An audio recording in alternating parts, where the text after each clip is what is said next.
Hi everyone, this is Mrs. Bosco. Welcome to 8th grade US history. So 8th grade is always an exciting time, and so I am looking forward to having a great year with all of my students and families.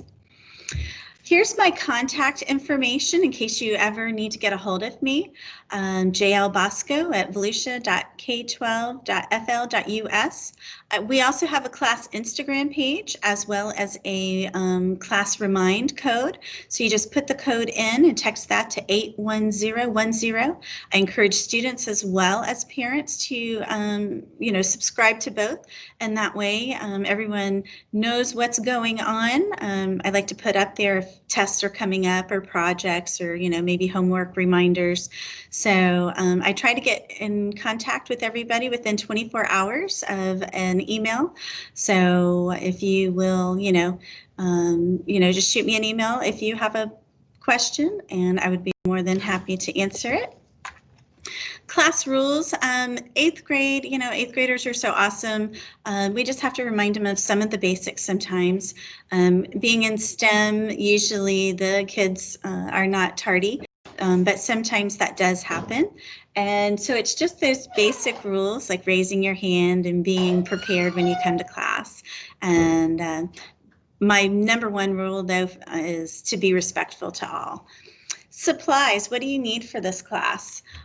Really, a spiral notebook works well as a section and a binder. Just make sure that it's something that you can maybe use the prongs on the inside, as well as having pockets for handouts, and also just pens and pencils, highlighters. We do use colored pencils a lot too when we are working on our maps. Our grading guidelines are pretty much just the usual. For Volusia County Schools, it's 40% for formative and 60% for summatives. And so, students have those opportunities. Late grades, I do accept late work as long as it's not too late. But yes, late work is accepted. And so tutoring, if you have any, concepts at student standing, I am available for tutoring. I can usually do it before or after school. I just need to know ahead of time, and I can make arrangements.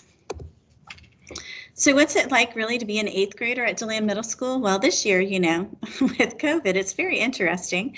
Normally my little picture here would be, something that you would see. However, everyone should have masks on, right?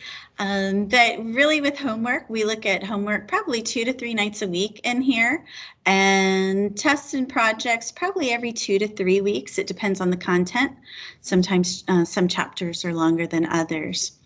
Here's where we're going for the year. First quarter, we are studying the Americas right now, and so we are talking about the Age of Exploration. And this week we will be moving into the English colonies on Thursday and Friday of this week. So we will be looking at the establishment of the Americas. In our second quarter, we are looking at our road to independence and the American Revolution and how our government was formed. And so some of the civics information from last year comes in handy, of course. And so that's where we're headed there. This is usually when we do our social studies fair projects, and more information about that will be coming later on. Third quarter, we are launching the nation, and we are talking about really the expansion of America, westward movement, and the Age of Jackson. And fourth quarter, again, we get into westward expansion, and this is where we focus on the Civil War as well as Reconstruction. So we will be doing fun little projects and all along the way. I appreciate your patience and support this year. I know it's an odd year and not the way I'd usually like to run an open house, but please let me know if you have any questions. I look forward to a fabulous year with you and your student. Thank you. Bye.